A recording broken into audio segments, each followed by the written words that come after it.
नमस्कार दोस्तों, भावी क्लासेस में आप सभी का एक बार फिर से स्वागत है। हम भावी क्लासेस में राजस्थान इतिहास का अध्ययन कर रहे थे। राजस्थान इतिहास के अध्ययन के अंतर्गत हमने राजस्थान इतिहास की जानकारी प्राप्त करने के स्रोतों के बारे में हम अध्ययन कर रहे थे और इतिहास की जानकारी प्राप्त करने के स्रोतों में हमने पुरातात्विक स्रोत पढ़ रहे थे। पुरातात्विक स्रोतों में हमने अभिलेख के अपने कंप्लीट कर चुके थे। अभिलेखों के कंप्लीट करने के पश्चात में अपना जो अगला टॉपिक आता है वो है प्रशस्ति। प्रशस्ति भी एक तरह का लेख ही होते हैं, बस इसमें एक अंतर इतना सा होता है कि जो लेख होते हैं, जो शिलालेख हैं, अभिलेख हैं, उनमें उपलब्धियां और असफलताएं सभी का वर्णन अपन को मिलता है, पर जो प्रशस्ति होती है सिर्फ उसमें प्रशंसा ही अपन को मिलती है। तो देखिए, जो आज का अपना जो टॉपिक है वो क्या है? प्रशस्ति।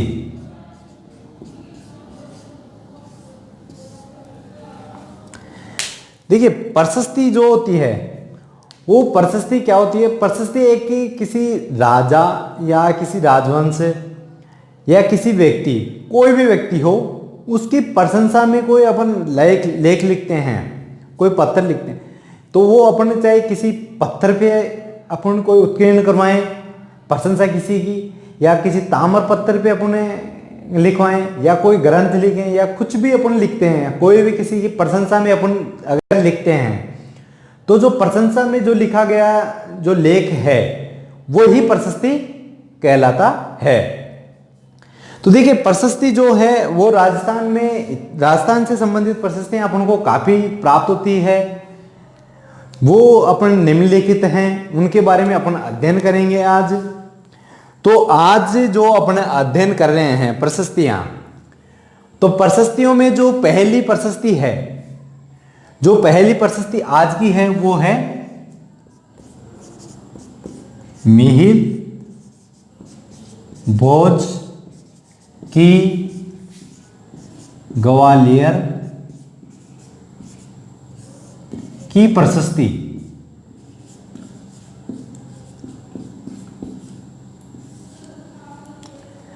देखिए, जो आज का अपना पहली जो प्रशस्ति है वो है मिहिर भोज की ग्वालियर प्रशस्ति। ग्वालियर में जो अपन को ग्वालियर से प्राप्त हुई है, इसलिए इसको ग्वालियर प्रशस्ति कहते हैं। देखिए, जो ये मिहिर भोज ग्वालियर प्रशस्ति है, ये गुर्जर प्रतिहार वंश के जो शासक थे उनका जो इतिहास से अपन को अगर जानना है तो इससे महत्वपूर्ण या इससे प्रमुख साधन या इससे प्रमुख स्रोत कोई सा भी नहीं है। गुर्जर प्रतिहार वंश की पूरी जानकारी प्राप्त करने के लिए, उनकी वंशावली याद करने के लिए, उनके राजाओं के नाम याद करने के लिए ये प्रशस्ति सर्वाधिक महत्वपूर्ण लेख है। तो देखिए, ये जो प्रशस्ति है, इस प्रशस्ति में गुर्जर प्रतिहार वंश के पूरे राजाओं का, उनका राजनीतिक या उनकी जो भी उपलब्धियां हैं, उन सब के बारे में जिक्र किया हुआ है। तो बात करें अभी पहले तो कि ये जो प्रशस्ति है ये कहां से प्राप्त होती है अपन को? ग्वालियर से। ये ग्वालियर से प्राप्त होती है। ग्वालियर के पास में एक जगह है, उस जगह का नाम है सागर। तो सागर नामक जगह से ये ग्वालियर में अपन को प्राप्त होती है। अब देखिए, जो ये प्रशस्ति है इस पे कोई सन अंकित नहीं है, कोई भी तिथि अंकित नहीं है, पर उस समय के जो वहां के जो राजा थे, जो वहां के जो नरेश थे, वहां के जो शासक थे, उनको ध्यान में रखते हुए, चाहे वहां की राजनीतिक स्थिति को ध्यान में रखते हुए, उससे अपन एक अनुमान लगा सकते हैं, या इतिहासकार जो इसका समय मानते हैं वो समय मानते हैं इसका 880 ईस्वी का। ज्यादातर इतिहासकार इसी समय को इसका समय मानते हैं। अब देखिए, जो ये प्रशस्ति है, इसकी जो भाषा की अपन बात करें तो इसकी जो भाषा है वो क्या है? वो है संस्कृत भाषा। संस्कृत भाषा है। और अगर लिपि की बात करें तो वो लिपि है इसकी उत्तरी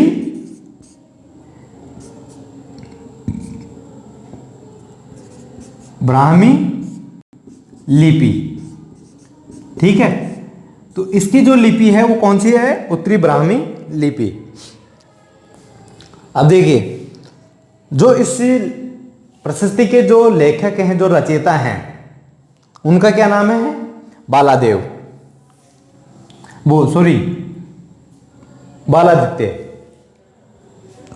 इसका जो प्रशस्ति का जो लेखक है उनका नाम है बालादित्य, बालादित्य। ये इस प्रशस्ति के रचयिता हैं। ये जो प्रशस्ति है वो पत्थर पे उत्कीर्ण है और इस प्रशस्ति के अंदर अपन को 17 श्लोक मिलते हैं। क्या मिलते हैं? 17 श्लोक। अब देखिए, जो ये प्रशस्ति है, इससे अपन को जो जानकारी और अन्य जो जानकारियां प्राप्त होती है, वो जानकारी प्राप्त होती है कि ये जो मिहिर भोज हैं, प्रतिहार वंश के जो शासक हैं, इन्होंने एक मंदिर का निर्माण कराया था, विष्णु का मंदिर, विष्णु मंदिर का इन्होंने निर्माण करवाया था। वो भी जानकारी अपन को इस लेख से, इस प्रशस्ति से प्राप्त होती है। ये जो है वो गुर्जर प्रतिहार वंश की जो राजनीतिक स्थिति है, या उनकी राजनीतिक जो राजनीति थी, राजनीतिक इतिहास है उनका, उसको जानने के लिए सबसे महत्वपूर्ण स्त्रोतों में से एक है। अब देखिए, इसकी जो चौथी पंक्ति है, इसकी चौथी पंक्ति से ही इसका राजनीतिक इतिहास की जानकारी अपन को प्राप्त होने लग जाती है। इस प्रशस्ति की चौथी पंक्ति से ही इसमें देखिए, इसमें गुर्जर प्रतिहार वंश के जितने भी शासक हैं उनके नाम के आगे उनकी उपलब्धियों के बारे में इसमें विस्तार पूर्वक वर्णन अपन को मिलता है। उनकी पूरी उपलब्धियों के बारे में जानकारी अपन को प्राप्त होती है। तो ये है ग्वालियर प्रशस्ति। अब देखिए, प्रशस्ति है तो ऑब्वियसली बात है कि इसमें ओनली उपलब्धियों के बारे में बात होगी, असफलताओं के बारे में बात नहीं होगी, इसीलिए इसको प्रशस्ति कहते हैं। अब देखिए, इसका एक बार मैं वापस से रिवीजन करा देता हूं। जो मिहिर भोज की जो ग्वालियर प्रशस्ति है वो अपन को ग्वालियर में सागर नामक स्थान से प्राप्त होती है, और ये गुर्जर प्रतिहार का जो इतिहास जानना है, उनके जो जानकारी प्राप्त करने का जो सबसे प्रमुख साधन है वो है ग्वालियर की प्रशस्ति। देखिए, जो इसकी भाषा है वो संस्कृत भाषा है। इसका जो ज्यादातर इतिहासकार जो समय मानते हैं वो 880 ईस्वी है। इसकी लिपि उत्तरी ब्राह्मी लिपि है। इसके जो रचयिता हैं वो बालादित्य है। ये पत्थर पे उत्कीर्ण है और इसमें 17 श्लोक हैं। इसमें जो जानकारी मिलती है, एक तो ये मिलती है कि जो मिहिर भोज है उन्होंने एक मंदिर का निर्माण कराया था, विष्णु मंदिर। उसके अलावा जो इसकी चौथी पंक्ति है उससे इस प्रतिहार वंश है उसकी राजनीतिक जानकारी के बारे में अपन को काफी महत्वपूर्ण जानकारियां प्राप्त होती है, जैसे कि उनके नरेश, उनके जो शासक थे, उनके नाम और उनके आगे उनकी उपलब्धियों के बारे में विस्तार पूर्वक वर्णन किया गया है। तो ये अपनी ग्वालियर प्रशस्ति कंप्लीट हुई। उसके बाद जो अपनी अगली जो प्रशस्ति है वो है सारणेश्वर प्रशस्ति। सारणेश्वर प्रशस्ति। तो देखिए, सारणेश्वर जो प्रशस्ति है ये अपन को सारणेश्वर प्रशस्ति किसके बारे में है? तो सारणेश्वर प्रशस्ति एक मंदिर है। मंदिर किसका है? वो वराह मंदिर, वराह मंदिर है। इस मंदिर के बारे में इस प्रशस्ति से अपन को जानकारी प्राप्त होती है। इस मंदिर की जो व्यवस्थाएं थी, इस मंदिर में जो व्यवस्थाएं थी उनके बारे में, यहाँ का जो स्थानीय व्यापार है, स्थानीय व्यापार के बारे में जानकारी प्राप्त होती है।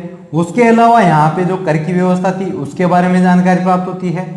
उसके अलावा जो वहाँ के जो शासकीय पदाधिकारी हैं, तो पदाधिकारियों के बारे में अपन को पदाधिकारियों के बारे में जानकारी प्राप्त होती है। कौन से पदाधिकारी? शासकीय पदाधिकारी। ठीक है, ये स्थानीय व्यापार है।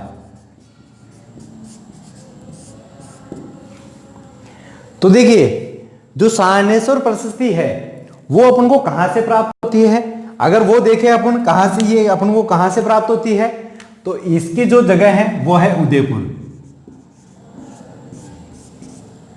उदयपुर में एक मंदिर है, एक शिव जी का मंदिर है जिसको अपन बोलते हैं शमशान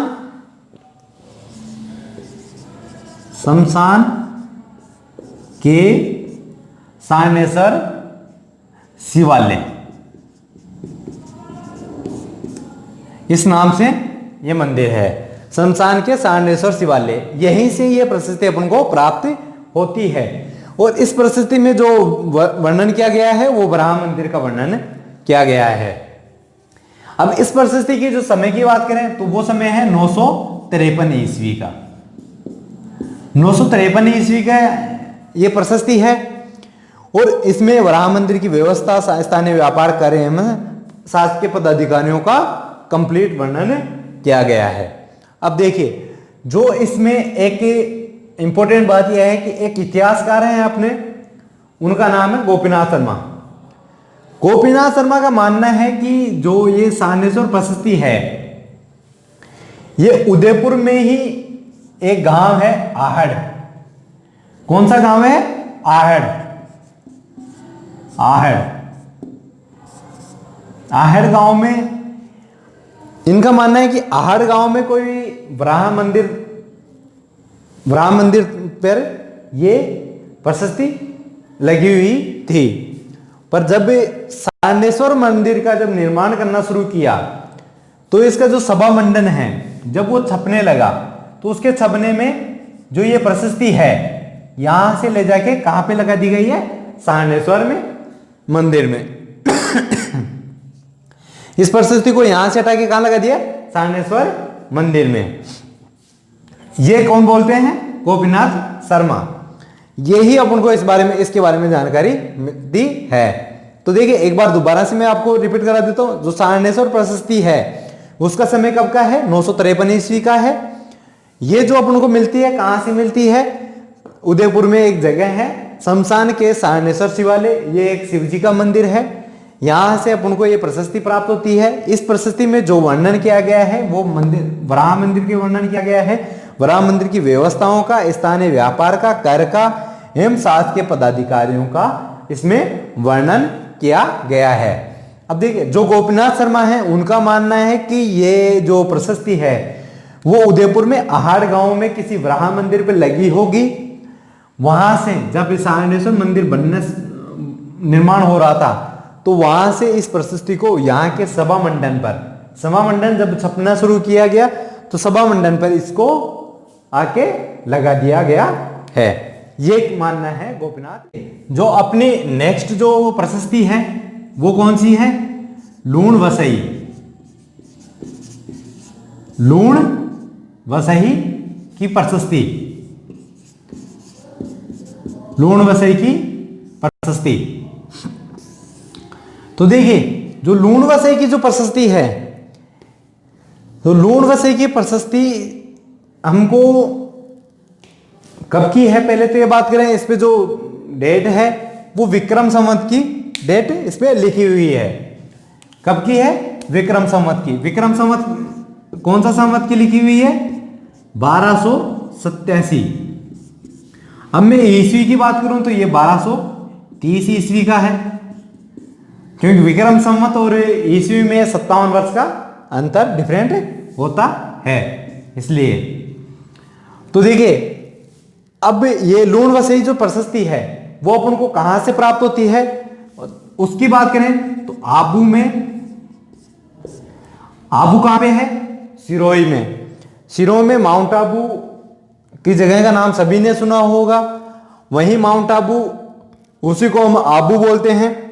तो आबू में एक जगह है जिसको हम बोलते हैं देलवाड़ा। देलवाड़ा, देलवाड़ा गांव। देलवाड़ा गांव से ये इस मंदिर से प्राप्त होती है। वहां पे एक मंदिर है लूण वसई का। लूण वसई के मंदिर को हम नेमिनाथ का मंदिर भी कहते हैं। इसको क्या बोलते हैं? नेमिनाथ का मंदिर भी। नेमिनाथ, ठीक है। तो लूणवसई के जो मंदिर है उसको हम नेमिनाथ का मंदिर भी कहते हैं। वहीं से ये प्रशस्ति अपन को प्राप्त होती है। अब देखिए जो ये प्रशस्ति है, जो इस प्रशस्ति के बारे, जो इस प्रशस्ति में जो जानकारी उनको प्राप्त होती है वो किसके बारे में जानकारी प्राप्त होती है? तो एक शासक है परमार वंश के,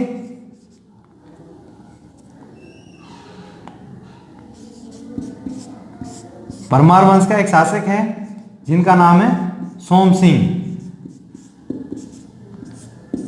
ठीक है, परमार वंश के शासक हैं सोम सिंह। सोम सिंह का एक मंत्री है जिनका नाम है वस्तुपाल। इन वस्तुपाल का एक छोटा भाई है, उसका नाम है तेजपाल। तो तेजपाल ने इस मंदिर को, जो नेमिनाथ लूणवसई या नेमिनाथ का मंदिर कहते हैं, उस मंदिर का निर्माण करवाया था। किसने? तेजपाल ने। और तेजपाल कौन है? वस्तुपाल का छोटा भाई। और वस्तुपाल कौन है? सोम सिंह का एक मंत्री है। सोम सिंह कौन है? तो परमार वंश का एक शासक है। तो यह जानकारी हमको प्राप्त होती है। जो तेजपाल है, इन्होंने इस मंदिर का जो निर्माण कराया था वो अपनी पत्नी अनुपमा देवी के लिए करवाया था। ठीक है, ये अनुपमा देवी के लिए इन्होंने अपना ये मंदिर बनवाया था। तो इस जो प्रशस्ति की भाषा की मैं बात करूं तो इसकी भाषा है वो है संस्कृत भाषा, और जो इसकी शैली है वो है गद्य शैली। ये भी इससे हमको जानकारी प्राप्त होती है। तो देखिए लूणवसई की जो प्रशस्ति है या नेमिनाथ जो मंदिर है वहां से अपन को ये प्रशस्ति प्राप्त होती है।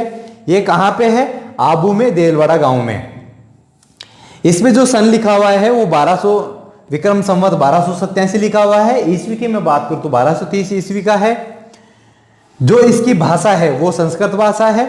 इसमें शैली है वो है गद्य शैली। अब देखिए जो इसमें अपन को जानकारी प्राप्त होती है वो जानकारी एक प्राप्त होती है कि जो परमार शासक हैं उनका नाम है सोम सिंह। सोम सिंह के एक मंत्री हैं वस्तुपाल। वस्तुपाल का छोटा भाई है तेजपाल। तेजपाल ने अपनी पत्नी अनुपमा देवी के लिए एक मंदिर बनवाया था, लूणवसई का मंदिर या नेमिनाथ का मंदिर। ये आबू में 5 मंदिरों का समूह है। एक उन 5 मंदिरों में से एक मंदिर है ये लूणवसई का या नेमिनाथ का मंदिर है जो, तो इसका ये करवाया था। इसके अलावा इससे एक जानकारी जो अपन को प्राप्त होती है वो एक जानकारी ये भी प्राप्त होती है कि जो परमार वंश है और जो वस्तुपाल या तेजपाल हैं, इनके पूरे वंश की, इसमें पूरे वंश का वर्णन भी इसमें प्राप्त होता है। ये कंप्लीट जानकारी अपन को लूणवसई की प्रशस्ति से प्राप्त होती है। जो अपनी जो नेक्स्ट जो प्रशस्ति है वो है नेमिनाथ के मंदिर की प्रशस्ति।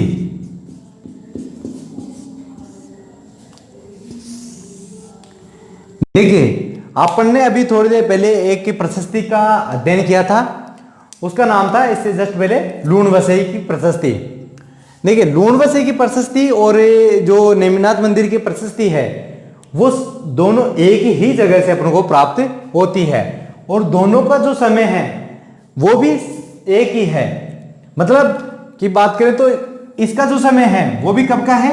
विक्रम संवत का, विक्रम संवत 1287 ईस्वी का। अगर 1287 का ईस्वी की मैं बात करूं तो 1230 ईस्वी का। ठीक है, यही इसका समय है, यही लूणवसई प्रशस्ति का समय था। उसके अलावा मैं बात करूं कि ये कहां से प्राप्त होती है तो ये वही लूणवसई का मंदिर या नेमिनाथ का मंदिर बोल दो, दोनों एक ही मंदिर है। अभी मैंने थोड़ी देर पहले भी बताया था कि दोनों एक ही मंदिर है वहीं से। तो ये कहां पे है?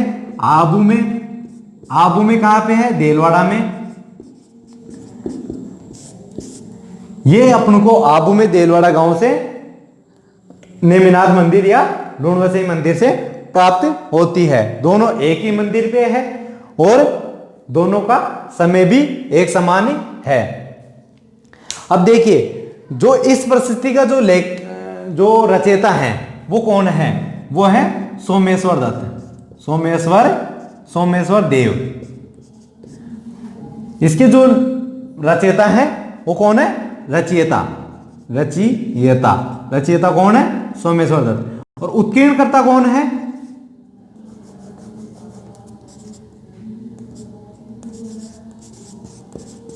उत्कीर्णकर्ता कौन है, उत्कीर्णकर्ता है चंडेश्वर देव,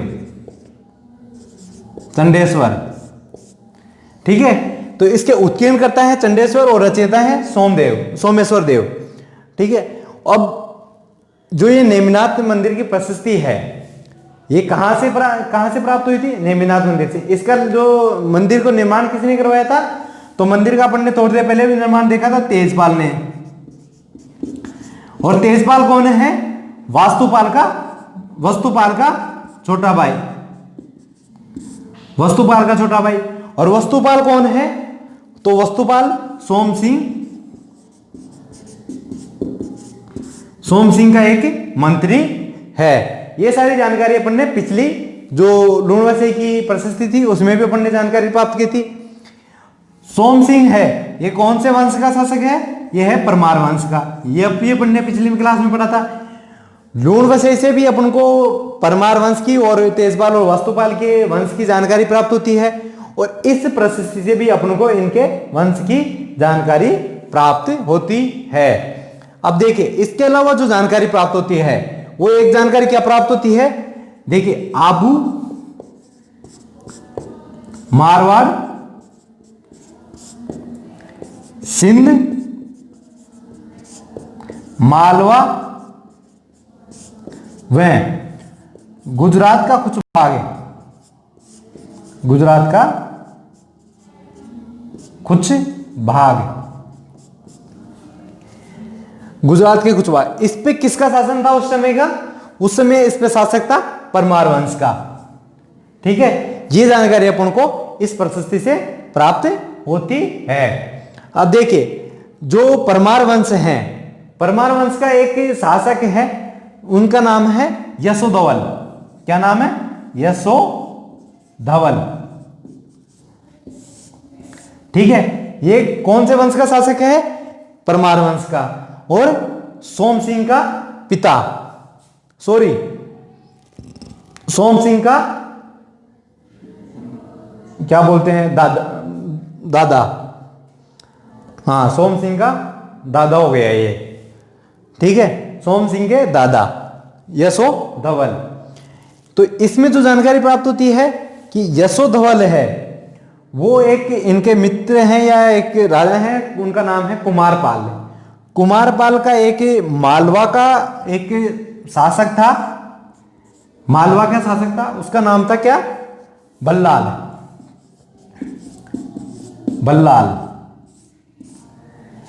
बल्लाल को यशोधवल ने क्या किया, मार दिया था।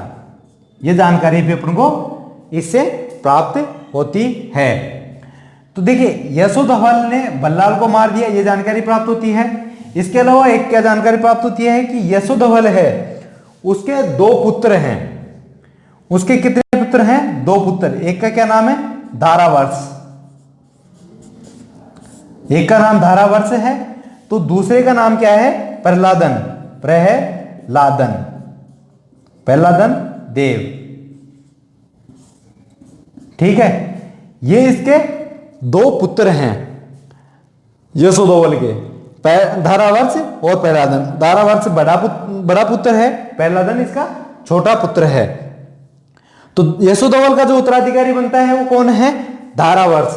और धारावर्ष क्या है, धारावर्ष परमार शासकों का उस समय का सबसे प्रसिद्ध एवं सबसे पराक्रमी, जो सबसे ये कहा जाता है कि वीर या योग्य शासक है, वो कौन है उस समय का, धारावर्ष। और जो प्रहलादन देव है वो वीर तो है और विद्वान है, पर ये एक विद्वान में आते हैं। अब देखिए जो धारावर्ष है, धारावर्ष के पुत्र का क्या नाम है, सोम सिंह, ठीक है। और सोम सिंह के जो मंत्री है वो है वस्तुपाल, और वस्तुपाल का छोटा भाई कौन है? तेजपाल। तेजपाल ने इस मंदिर का निर्माण करवाया था। ये सारी जानकारी अपन को इससे प्राप्त होती है।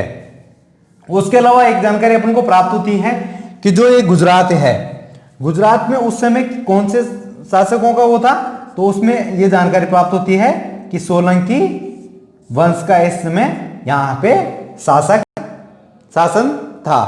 ये सारी जानकारियां अपन को इससे प्राप्त होती है। और देखिए एक जानकारी और प्राप्त होती है कि जो ये मंदिर है इसकी जो प्रतिष्ठान किया था, तो इसका जो मंदिर का प्रतिष्ठान किया था वो किसने किया था? तो वो किया था विजय सेन सूरी।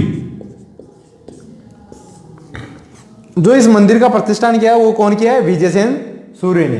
ये सारी जानकारी अपन को नेमिनाथ प्रशस्ति से प्राप्त होती है। तो देखिए नेमिनाथ प्रशस्ति को अपने एक बार फिर से वापस से रिवीजन कर लेते हैं। तो नेमिनाथ की जो प्रशस्ति है वो लूणवस्यी प्रशस्ति, दोनों एक ही जगह से अपन को प्राप्त होती है, एक ही समय की प्रशस्ति है। 1287 ईस्वी की, 12 विक्रम संवत 1287 का वो है, ईस्वी की बात करें 1230 ईस्वी की वो है। आबू के जो आबू देलवाड़ा गांव में जो नेमिनाथ का मंदिर है या लूणवस्यी का मंदिर है वहीं से ये प्राप्त होती है। इसके जो इस प्रशस्ति के जो रचयिता हैं वो है सोमेश्वर देव, और जो उत्कीर्ण करता है वो है चंडेश्वर। इसमें जो अपन को जानकारी प्राप्त होती है वो जानकारी क्या प्राप्त होती है कि जो आबू, मारवाड़, सिंध, मालवा, गुजरात के जो भाग हैं उन पे जो जिस वंश का जो शासन है वो है परमार वंश। तो परमार वंश का शासन है इन पे, उन्हीं के बारे में इसमें जानकारी है। इस प्रशस्ति में अपन को परमार वंश की और तेजपाल और वास्तुपाल के वंश के भी पूरा वर्णन मिलता है, जो कि अपन को लूणवस्यी की प्रशस्ति से भी मिलता है। उसके अलावा अपन को क्या प्राप्त होता है कि परमार वंश का एक शासक है यशोधवल। यशोधवल का एक मित्र है कुमारपाल। कुमारपाल का एक शत्रु है वो है बल्लाल। बल्लाल कहाँ का शासक है? तो बल्लाल है मालवा का शासक है। मालवा के शासक बल्लाल को यशोधवल ने मार दिया। ये जानकारी अपन को इससे प्राप्त होती है। उसके बाद में क्या जानकारी प्राप्त होती है कि यशोधवल है, यशोधवल के दो पुत्र हैं, एक तो है धारावर्ष, एक है पहलादन देव। तो पहलादन देव है वो है वीर और ये छोटा पुत्र है इसका। जो धारावर्ष है वो इसका बड़ा पुत्र है।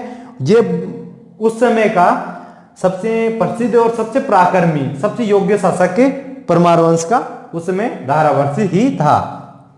ये सारी जानकारी अपन को प्राप्त होती है। उसके अलावा क्या जानकारी प्राप्त होती है कि जो गुजरात है, गुजरात में उस समय कौन से वंश का शासन था?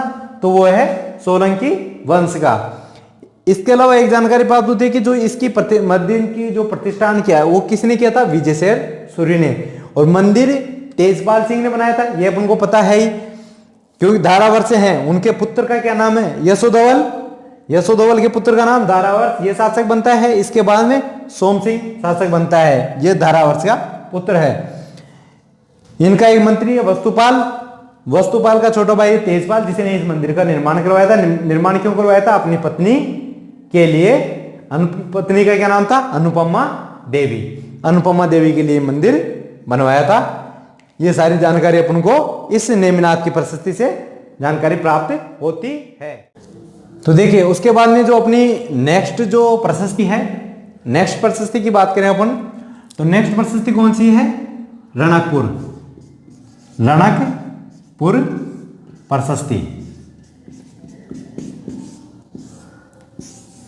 देखिए एक अपन ने देखा था रणकपुर लेख और एक है रणकपुर प्रशस्ति। तो रणकपुर जो प्रशस्ति है और रणकपुर लेख है, दोनों में मेवाड़ के जो वंश, मेवाड़ का जो राजवंश है उसी के बारे में वर्णन मिलता है। तो देखिए जो रणकपुर प्रशस्ति है उसके में समय की मैं बात करूं तो इसका समय कब का है? 1439 ईस्वी का। ठीक है। और ये रणकपुर जो प्रशस्ति है वो कहां से अपन को प्राप्त होती है? तो वह है पाली से। ठीक है। रणकपुर प्रशस्ति अपन को कहां से प्राप्त होती है? पाली से। इसका जो समय है वो कब का है? 1439 ईस्वी का। उसके बाद में मैं बात करूं जो ये प्रशस्ति का जो प्रशस्तकार है, जो इसके लेखक हैं, उनका क्या नाम है? दीपाक। दीपाक, ठीक है। तो जो रणक प्रशस्ति के प्रशस्तिकार कौन है? दीपाक। अब देखिए जो अपन को इसमें जानकारी प्राप्त होती है, अब उसकी मैं बात करूं तो इसमें अपन को कहां की जानकारी प्राप्त होती है?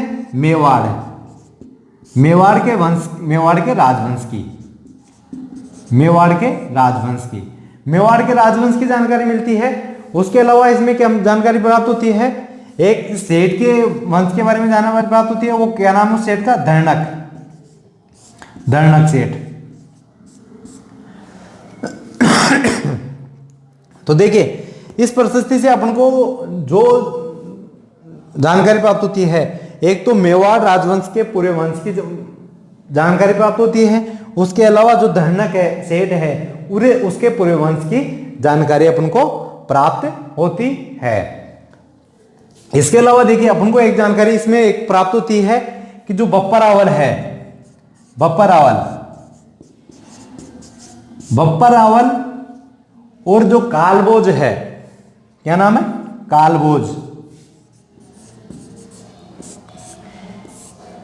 ये प्रशस्ति इन दोनों को अलग अलग व्यक्ति मानती है।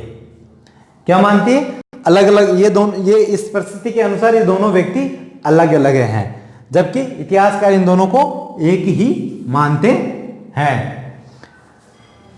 देखिए उसके अलावा जो इस प्रशस्ति से जो अपन को जानकारी प्राप्त होती है, वो किसके बारे में जानकारी प्राप्त होती है?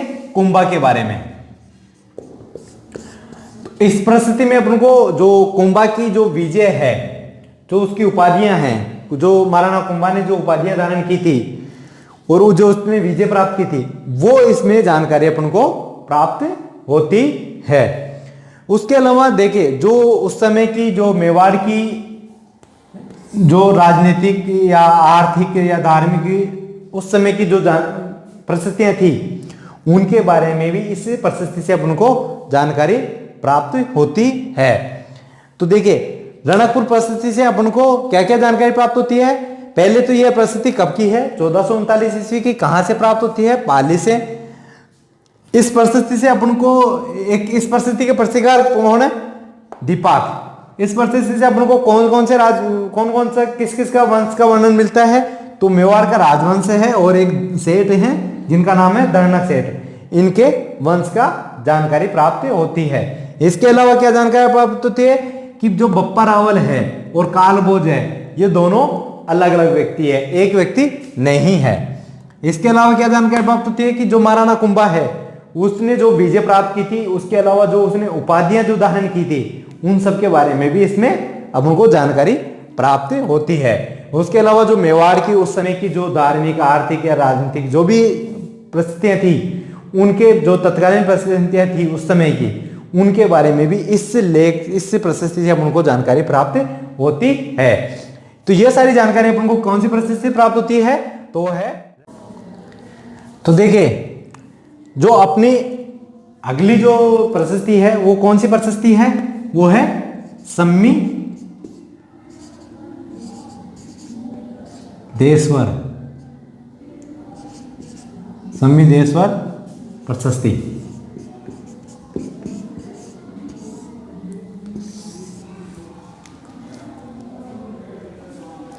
तो देखिए जो सम्मी देशवर प्रशस्ति है अपनी,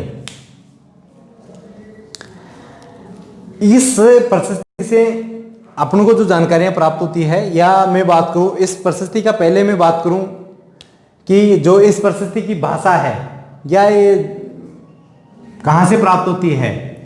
तो ये प्रशस्ति अपन को कहां से प्राप्त होती है? तो ये प्रशस्ति प्राप्त होती है चित्तौड़गढ़ दुर्ग से।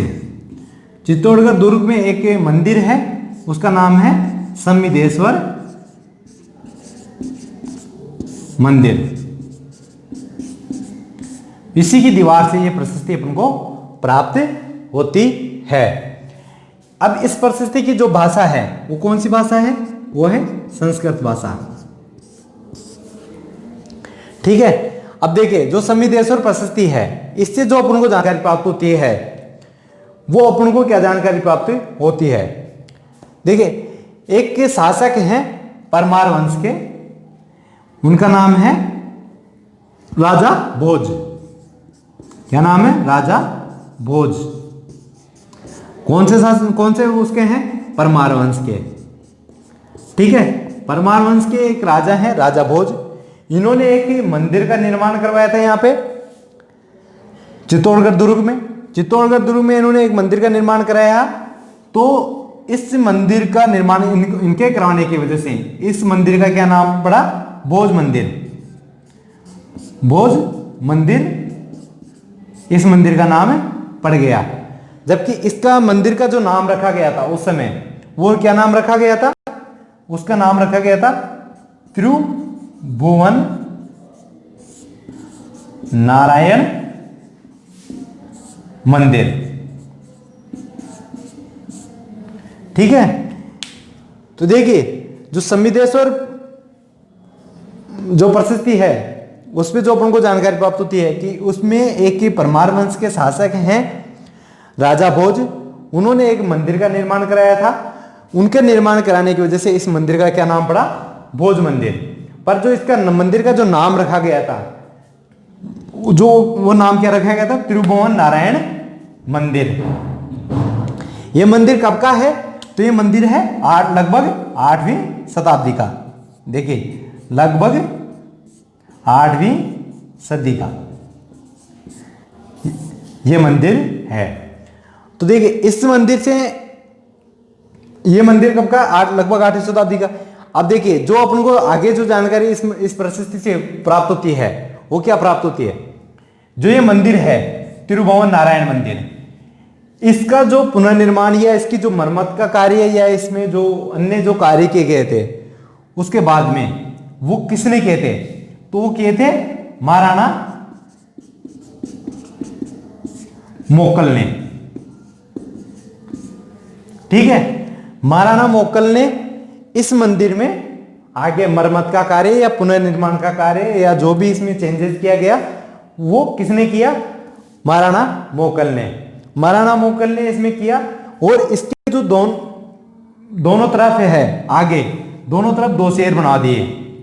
जो मंदिर है उसके दोनों तरफ 2 मंदिर बनवा दिए, इसके गेट के दोनों तरफ। ठीक है, तो इस वजह से इसमें मरम्मत का कार्य करवाने की वजह से, इनके वजह से इस मंदिर का बाद में क्या नाम पड़ गया? तो इसका मंदिर का नाम पड़ गया मोकल मंदिर। मोकल मंदिर। ठीक है, मोकल मंदिर नाम पड़ गया। पर जो इस मंदिर का उस महाराणा मोकल ने जो नाम रखा वो क्या नाम रखा? वो नाम रखा समिदेश्वर मंदिर। समिदेश्वर मंदिर। तो यह प्रसिद्धि अपन को कहां से प्राप्त होती है? इसी समिदेश्वर मंदिर से प्राप्त होती है। तो देखिए जो ये प्रसिद्धि को लिखवाया किसने था? तो लिखवाया किसने है? महाराणा कुंभा ने। और महाराणा कुंभा कौन है? महाराणा मोकल के पुत्र। ये महाराणा मोकल के पुत्र हैं महाराणा कुंभा। इन्होंने इस प्रशस्ति को लिखवाया है। ठीक है, तो देखिए अपन एक बार दोबारा से समिदेश्वर प्रशस्ति देख लेते हैं। समिदेश्वर प्रशस्ति अपन को कहां से प्राप्त होती है? चित्तौड़गढ़ दुर्ग से। चित्तौड़गढ़ दुर्ग से प्राप्त होती है। इसकी जो भाषा है वो कौन सी भाषा है? संस्कृत भाषा। ये समिदेश्वर प्रशस्ति कहां से मिलती है अपन को? समिदेश्वर मंदिर की दीवार से प्राप्त होती है। तो समिदेश्वर मंदिर जो है उसमें देखिए जो परमार शासक है राजा भोज ने 8वीं सदी में एक मंदिर का निर्माण किया था, जिसका नाम राजा भोज ने क्या रखा था? त्रिभुवन नारायण मंदिर। पर इसका नाम क्या पड़ा? भोज मंदिर, क्योंकि इसको राजा भोज ने बनवाया था। इस वजह से इसका मंदिर का नाम क्या पड़ा? भोज मंदिर। पर इसका नाम क्या रखा गया था? त्रिभुवन नारायण मंदिर। उसके बाद में 8वीं सदी का ये मंदिर था। उसके बाद में इसमें जो कुछ टूट फूट हुई या जो भी इसमें जो निर्माण का बाकी का कार्य था या आगे जो चेंजेस किए गए या इसमें जो आगे के दोनों तरफ इसके जो 2 शेरों का जो निर्माण किया गया था, 2 शेर बनवाए थे, वो किसने कार्य किया? महाराणा मोकल ने। तो महाराणा मोकल ने इसका कार्य कराने की वजह से इस मंदिर का क्या नाम पड़ गया फिर बाद में? मोकल मंदिर। पर महाराणा मोकल ने इसका मंदिर का नाम क्या रखा? संविदेश्वर मंदिर। संविदेश्वर मंदिर किसका मंदिर है? तो वो शिव को समर्पित मंदिर है। ये मंदिर किसका है? शिव को समर्पित मंदिर है। और देखिए जो ये प्रशस्ति है उसको लिखवाया किसने है? तो महाराणा कुंभा ने। महाराणा कुंभा कौन है? तो महाराणा मोकल के पुत्र हैं महाराणा कुंभा। ठीक है, ये सारी जानकारी अपन को संविदेश्वर प्रशस्ति से प्राप्त होती है। तो आज की क्लास में हम यहीं तक करेंगे। आगे की जो बची हुई प्रशस्तियां हैं वो अपने नेक्स्ट क्लास में करेंगे कल। तो देखिए आज के अपन ने क्लास में जो जो प्रशस्तियां की है उनके अलावा अपनी जो प्रशस्तियां रह गई है, जैसे कीर्ति स्तंभ प्रशस्ति है, कुंभलगढ़ प्रशस्ति है, राय सिंह प्रशस्ति है, राज सिंह प्रशस्ति है, और भी अपनी जो प्रशस्तियां जो भी बची हुई है वो अपन नेक्स्ट क्लास में देखेंगे। और अभी तक अगर आपने इस चैनल को हमारे सब्सक्राइब नहीं किया है तो प्लीज़ चैनल को सब्सक्राइब करें, ताकि आपको जो भी नए वीडियो जाएंगे हमारे उनकी जानकारी प्राप्त हो। उनकी उसके लिए आप बेल आइकॉन दबाइए और अपने दोस्तों के साथ में इनको शेयर कीजिए, वीडियो को लाइक कीजिए, कमेंट्स कीजिए। और अगर आपको कोई अन्य जानकारी प्राप्त करनी हो, किसी एग्जाम के बारे में जानकारी प्राप्त करनी हो, तो प्लीज़ कमेंट्स में आप कमेंट्स कीजिए, आपको पूरी जानकारी उपलब्ध कराई जाएगी। चाहे वो राजस्थान गवर्नमेंट की हो या अपने टॉपिक से रिलेटेड कोई भी आपकी क्यूरीज हो, आप बेझिझक होके हमारे कमेंट्स बॉक्स में कमेंट्स कर सकते हैं, आपको पूरी जानकारी उपलब्ध करवा दी जाएगी।